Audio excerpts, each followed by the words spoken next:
Hello my friends and fellows. Today we are going to talk about the sampling strategy, which is very important part of research methodology. Usually our young researchers, they always face difficulties in establishing a correct sampling strategy. For this reason, I decided to talk about sampling strategy in detail. In this lecture, I will talk about the basics of sampling strategy, different methods of sampling available, and also how we can calculate the sample size. So this lecture is all about doing a right sampling for your research. Why we need to do the sampling? This is important, and before starting to establish or to develop any sampling strategy, we have to learn about the sampling. Basically, sampling is the alternative of census, because in census we sample all our population, or we collect data from all our population, but in this case we need a huge investment in terms of time, in terms of money, in terms of other facilities also. So what we need to do is we need to draw a sample. So sample is basically a true representative of your population. So the elements included in sample should be true representative of your population. So that is why we need to learn why different methods can be applicable and how we can apply these different methods on different conditions, and they can bring or they can collect the sample which is true representative of your population. Remember, as I mentioned, sampling is not a simple process. It is a complex and somehow it is a difficult process. For this reason, I try to make it simpler for you. So watch this video till end. But before we start, we need to learn a few terms which I am going to use alternatively in this lecture. The first thing is, when I talk about population, I will discuss two major characteristics of the population, which is homogeneity and heterogeneity. Remember, homogeneity means the population have same characteristics. Say heterogeneous population, it means that the sample or the people or the individual cases involved in that population, they are completely or entirely different and they have different characteristics from each other. Okay, so these two terms are very basic in order to understand the sampling procedure. But remember, as I mentioned, sampling is a difficult process. Consider this is population. In this population, you can see different type of people are involved. There are male, there are female, kids, and many other characteristics of the samples or of the population is available. But remember, this is a very simple sort of population. It became complex when you can see the more and more people are being involved as your population. So here I mention people because these all figures and diagrams are basically for people, are basically your population. But remember, it is just still it is a very simple population. Actual population may be more complex and there are more characters are involved in your population. And remember, here I just mentioned about the people. The sample can be anything. It can be your production, part of your production process, or maybe some raw materials. It can be your finished goods. It can be anything. But here I talk about the people, and here I draw a population with different or with heterogeneous individuals. So means that the people involved in this population having different characteristics. You can see that the representation of their color, their gender, and their social status is different from each other. So that is why you can see that this is all about your population. So population is a complex configuration of your possible subjects, okay, or possible respondents. But remember, it is complex, but in reality it is more complex. When we talk about the complexity of the population, the next step is to determine your individual subjects or your respondents. Remember, all those elements which can be selected as part of your sampling procedure, they can be considered your individual subjects or respondents. You can see here, if we see each and every individual in this population can be your individual subject. Okay, so remember, this can be your individual subject. But for example, I am doing a study based on only female. In that case, male are not included in my sample. So this is called sampling frame. When we divide or we subcategorize our population based on some unique characteristics which are required in our study, it is called a sample frame. So you can see here all female have been separated from the population, and this is called our sample frame. Remember, it is very important for all researchers to clearly establish your sampling frame. Sampling frame is important, and it is the list of all possible respondent or all possible elements of your sample. Okay, so remember, from this sampling frame we will collect or we will select the sample for our study. So remember, sampling frame is very important, and those who are not establishing their sample frame correctly, there may be difficulty in their sampling procedure. Remember, sampling frame is basically can be drawn from your purpose of the study. For example, some people, they are working for SMEs only, so SMEs are their sample frame. Some, they are working for large manufacturer, for example, the large manufacturers are their sample. Some people, they are working for government organization, means that their research is based on only for those who are working in government organization. It means that the people working in the government organization can be their respondent. So that is the sample frame. So from larger population you can withdraw your, or you can define your sample frame, and from your sample frame you can withdraw your sample. So that this is how sampling works. Okay, so first thing, you have to draw your sample frame. So once your sample frame is drawn, the next step would be to draw your sample. Remember, these three steps are very important in determining your sample. From your population you have to draw your sample frame, and from your sample frame you have to draw your elements of your sample. Remember these key elements of your sampling procedure. Okay. So we are clear about the sampling frame. The next step is talking about the sampling methods. What methods are available to select the respondent from the sampling frame?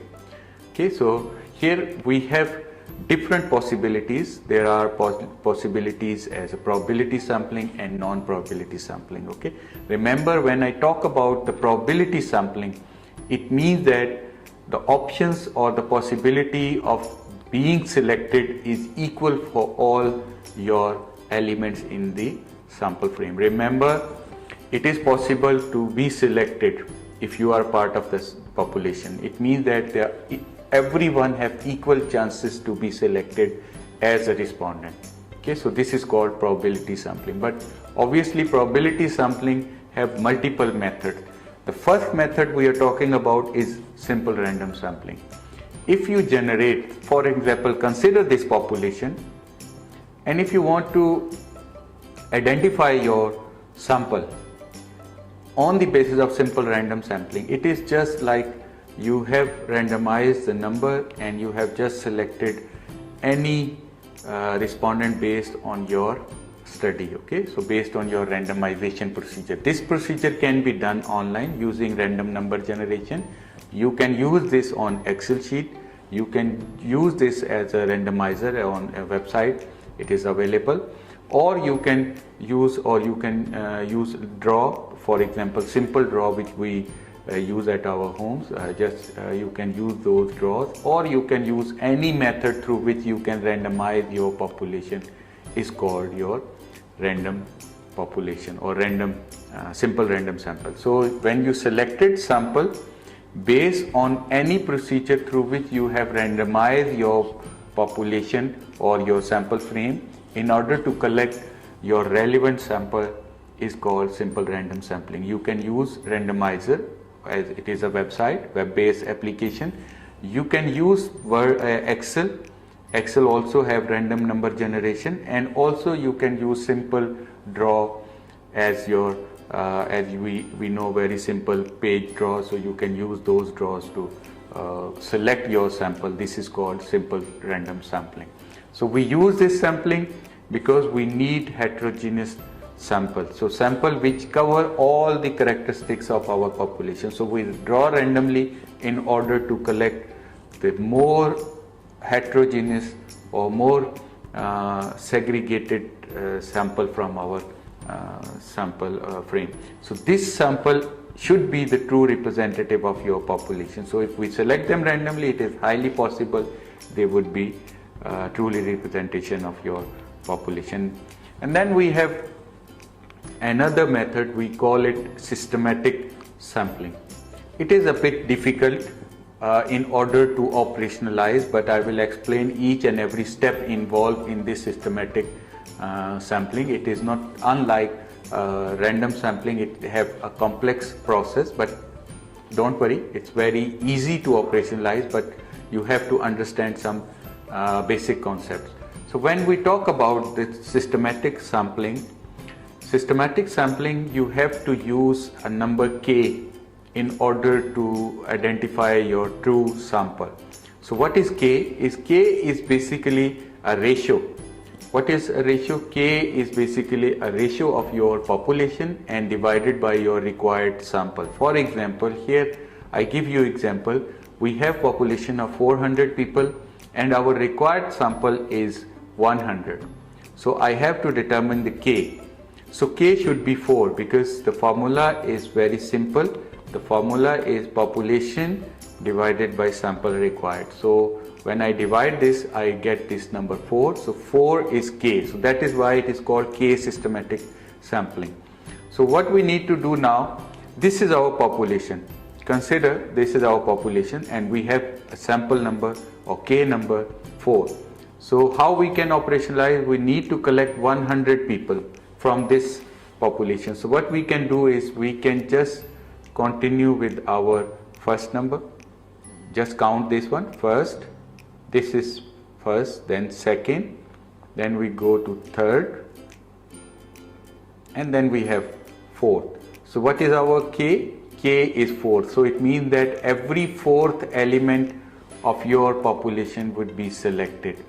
This is how this k systematic works. So you can see that I have selected this number 4. Now let's move on.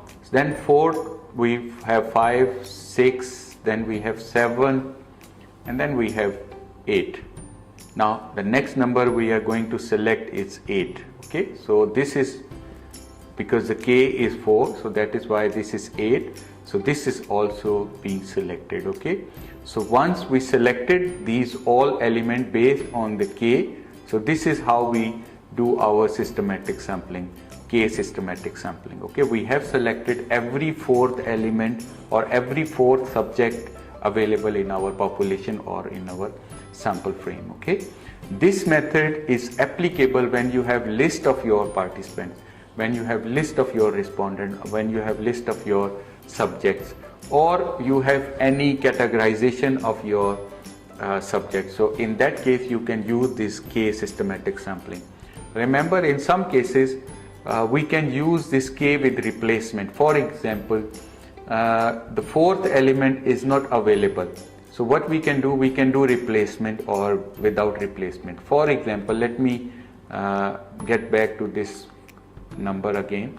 So for example, this one is our selected fourth element. Okay, now when we go to interview or when we go to collect data from this respondent, we can have two options. Whether if this person is available, it is okay, but if this person is not available, then we have two different options to deal with that situation. Either we skip this respondent and move to 8 number. So this is called replacement, without replacement. So we will not replace this one and we will continue with our next respondent. But in some cases we must need to collect data from each number. So that is why we need to replace this number.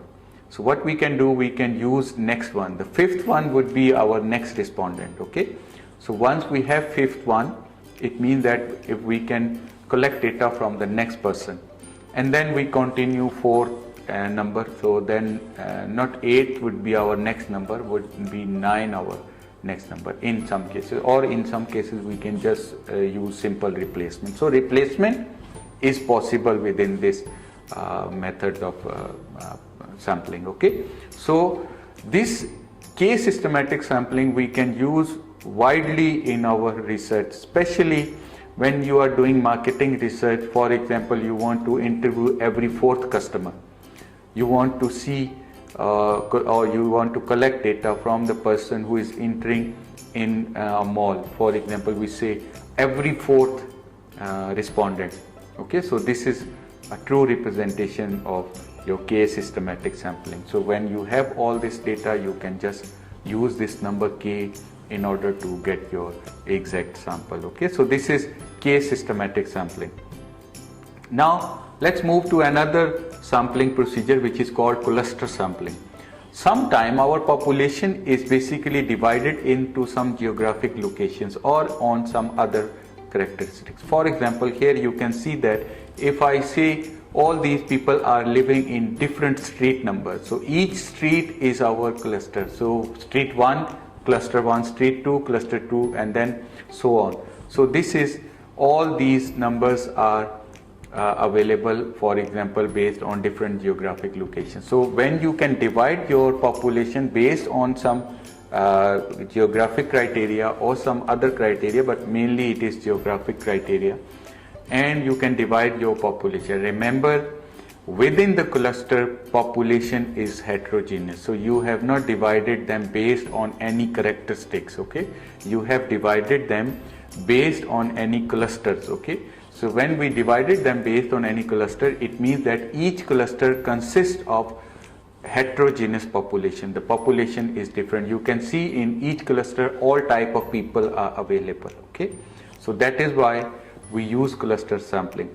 Now we can collect any random sample, or for example, if I want to collect 100 sample, and then I can collect 3, or I can choose 3 clusters from these all clusters. So these 3 clusters can be selected randomly based on any number generation. So you can use this random sampling technique in order to select your cluster, and if you want to collect from one cluster, you can do it from one only. Okay, so remember, within the cluster the population is heterogeneous, they have difference, they have different characteristics from each other. So all these people are involved in one cluster or available in one cluster. So that is why the population is truly heterogeneous, and that is how we do the cluster sampling. Okay, so cluster sampling mainly on geographic location. So we can do this type of sampling when we are dealing with the different type of banks, we are dealing with the different regions of SMEs or something like this. So you can use all these cluster sampling for this method. But remember, if we divide them geographically, it is clearly a cluster sampling. Okay, unlike with cluster sampling, we have stratified sampling. Now stratified sampling is I say likewise it is truly opposite of cluster sampling. Why it is truly opposite to the cluster sampling? In this population sampling technique, what we do, we divide our population based on some criteria. Here is some stratum. There are some different types of the strata available in this. We call them stratum or strata. Okay, so you can see that the different types of the people, they have been selected based on their similarities. So this is called strata. Within the strata, population is homogeneous. Remember, you can see that all these people, they are in one stratum, they are same, they have same characteristics. When we can divide our population based on some characteristics and they are same within the strata, so that is called a stratified population. Okay, now you can see that I have divided all my population based on different stratums now. So these stratum, basically they can act like a set of people with having similar characteristics. For example, football players, cricket players, hockey players, red color ball, green color ball. So all these are examples of homogeneity within the strata. Okay, so within the population it is homogeneous, but the main objective is still same. We want to collect a heterogeneous sample because we want to see everyone in the population representing. Okay, so that is why we need heterogeneous sample. So this is the same for stratified population also. So stratified sampling technique, we want to collect basically heterogeneous population. So what we can do, we can select a proportionate sample from each strata. So this is how stratified population or stratified sampling works. So what we did, we collected 2 people from each stratum, and then you can see at the end of the day we are having a completely heterogeneous population or heterogeneous sample for our study. So that they are truly representing the population because no simple characteristics have been missed in here. So all these people are working in the different strata or work affiliated with the different stratum, but we have selected a sample of proportionate people or proportionate stratum from each strata. So as a result you can see that the population is truly heterogeneous, which is the purpose of our randomization. Okay, so you can see that we divided our population on some characteristics, based on some characteristics in some strata, and then from that stratum we have selected a proportionate sample to collect a truly randomized and heterogeneous sample. This is called your stratified sampling.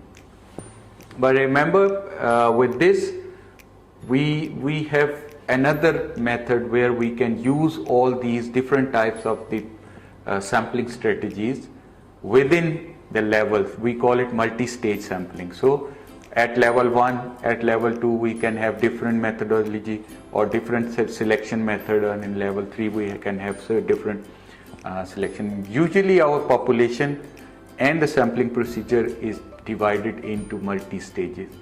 So that is why each stage we can select different respondent. For example, if you want to collect data from managers of SMEs, so SMEs is your first level, selection of SMEs, because there are a lot of SMEs, you cannot interview them all, so you have to select a few SMEs.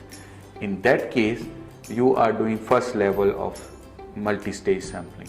And then from those SMEs you have to select the people, the respondent. It means that this is the second stage of your sampling procedure. So usually if you consider, we are doing multi-stage sampling. So in multi-stage sampling you can combine any 2 methods or more than 2 methods in your sampling procedure. Here I give you one example of different stratified sampling. Clusters. We have selected the cluster as we selected previously, but here from this cluster we can use stratified sampling because we have to select a very few numbers. So what we can do, you can see here, we can use systematic sampling in order to collect our second stage employees. Okay, so first we cluster them, and second we can use a simple systematic sampling. But remember, any of 2 types can be combined together to get a multi-stage sample. It depends on how you rationalize or how you operationalize your research and how you operationalize your sampling strategy. You can combine any 2 methods in the population, within the sampling procedure. So this is called a multi-stage sampling procedure. Okay, and remember, we can also combine probability and non-probability method. It is not necessarily all the time we have to collect or we have to combine randomized methods on each stage. We can use non-randomized or non-probability methods and then probability methods also. Okay, so this is all about the probability sampling. Okay, now let's talk about non-probability sampling. Now, non-probability sampling is a bit different. Then the probability sampling. Non-probability sampling, it depends on researcher choice or already established criteria. So it means that not all element or subjects in the population are having equal chances to be selected. This is important. For example, the first sampling procedure is quota sampling. In the quota sampling, you know with the name, we have quota allocated to some specific set of people or group of people. Okay. So for example, I am just wanted to select black men only. In that case, all these people can be my sampling frame, and the rest of the population, they don't have any chances to be selected. It means that I have a quota for black men, so means that I want to select only this specific group of people. This is called quota sampling, okay, where we have a specific percentage of specific population to be selected. In that case, other people or other elements in your population, they would not have any chance to be selected. This is called a quota sampling. Okay. Now, from the quota, we have a purposive sampling. Similar procedure we can apply, but the purposive sampling, researcher sets a particular criteria to select their respondents. Okay. So, for example, if I want to select only people with having, for example, female, young adult or young female, or that case I have a purpose or I have a specific criteria, judgmental criteria that I am going to fit on my population, and from that I am extracting my sample. In that case, you can see only those girls will be selected and the rest of the population will not have any chances to be selected. So this is called a purposive sampling, where the researcher have clearly predefined criteria to select their respondent. For example, if I want to select online buyers, so I want to select people who are buying from a specific application, for example, Alibaba only, or from Amazon only. So this is called a purposive sampling, because the people who are buying from other application, they should not be considered, or they would not have any chance to be selected. So that is why it is a clear purposive sampling, where I have my predetermined criteria to select my respondents. Okay, so this is called purposive sampling or judgmental sampling in the non-probability sampling. Okay, now with this we have another criteria which is widely used for upcoming researchers, where you are new to research. We use convenient sampling procedure because we are having difficulties in collecting sample. So that is why researcher, they collect sample based on only their own convenience, because we don't have time, we don't have money allocated, we don't have other resources. So what we'll do, we will select respondents which are close to us, the people to whom we can say, okay, can you give me feedback in that case, or if I have access to those people only.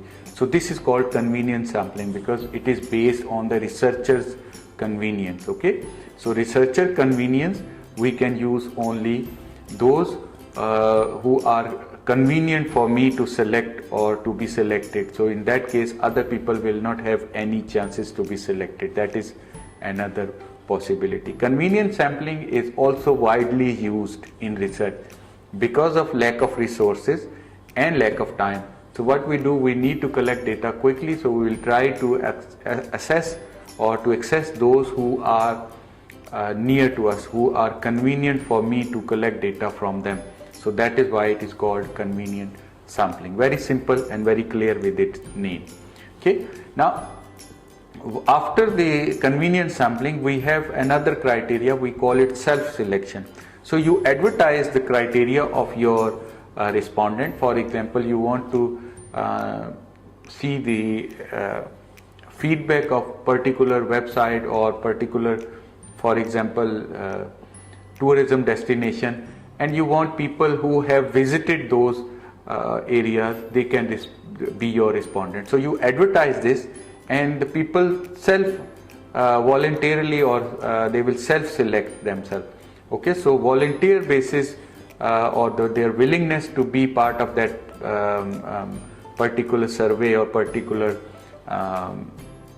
interviews, they would be called as self-selection. So sometimes people, they volunteer themselves to be part of that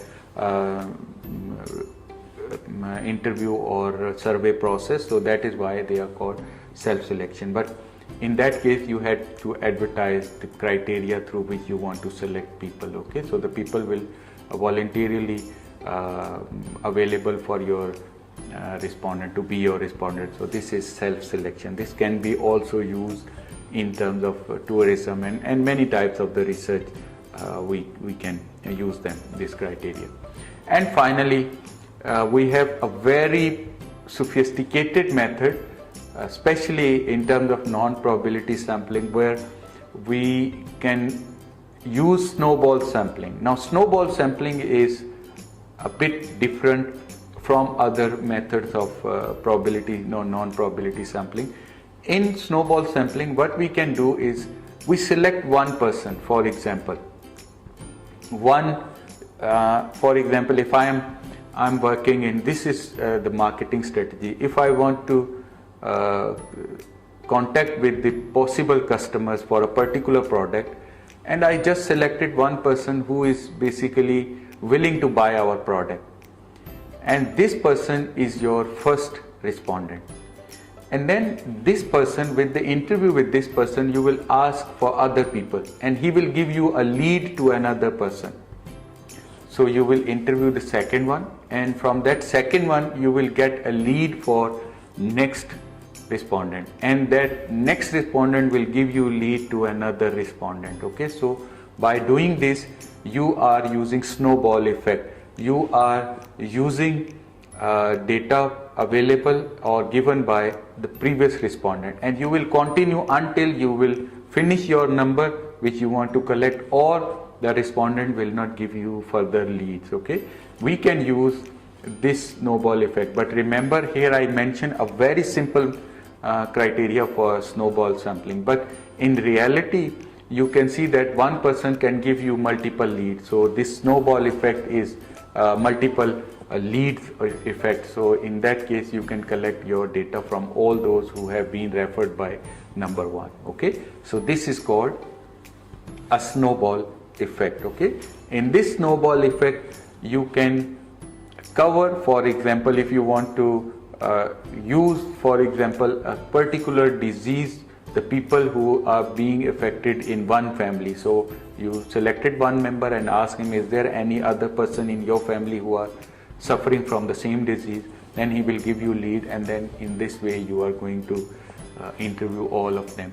Or if you want to work for example, family business, so you want to collect data from one person who have run the family business, and then you will ask whether in your family any other person is doing same business. Or so in that case you are collecting data from a snowball sample based on the leads generated from your initial respondent, based on the connection between the respondents. Okay, so this is a snowball effect, and it is very useful method of sampling your population. Okay, so this is all about the non-probability sampling. These are the basic criteria for non-probability sampling. Okay, my dear friends, now we are at the final stage of our topic today, how to calculate sample size. We know we can collect or we can select our sample based on probability or non-probability sampling method, but what number do we need to select? What would be the number of population which is optimum for our research? This is a well debated question, and I think I could not answer it in a very simple way, because sampling size or sample size is rather depend on the methods you are using for your research. For example, qualitative method have a different sampling strategy or sample size strategy. Quantitative methods have different, and mixed method have different. So I will try to cover all these three different methods and their sampling size in another video, because it is a huge topic and it needs a lot of time. But in today's lecture I will give you a very simple criteria, a very simple formula to sample or to size or to calculate your sample size. Okay, Now remember, sampling procedure or sample size calculation, it depends on two major important parameters. The first one is your population. So estimations from your population, the first criteria. And the second method or criteria is what type of test you are going to use on your statistical procedure. So sampling or sample size, you can calculate based on your population or your statistical procedures you are going to apply on your data. Okay, so these two are simple techniques, but as I mentioned, this is not a very simple method or simple debate. It have a lot of discussions. I will cover these discussions in upcoming videos, but here let's discuss one method of sample size calculation to complete today's topic. So sample size calculation according to Kregis-Morgan table. So you can use this formula to calculate your sample size. Remember, this is a very simple formula, but it looks a very difficult formula, but I will explain each of these components to you, and then you will understand that this sampling method is very simple. Okay. For example, here X is 1.96. It is equivalent to your t value. If you are looking for 5% of confidence interval, it means that t would be 1.96, and this is the value you are going to use for X value. If you are using different confidence interval, this X value would be different based on the confidence interval or confidence level you are using for your data analysis. But in normal cases, we use 95% is a standard. So that is why this is 1.96. Okay, this is X. So the P here is population portion. There are different debates available on this. Okay. Minimum can be the 30%. 30% is the minimum, but if you use 50% sample size in this formula, population proportion, in this formula, if you assume 50%, it means that it will give you the maximum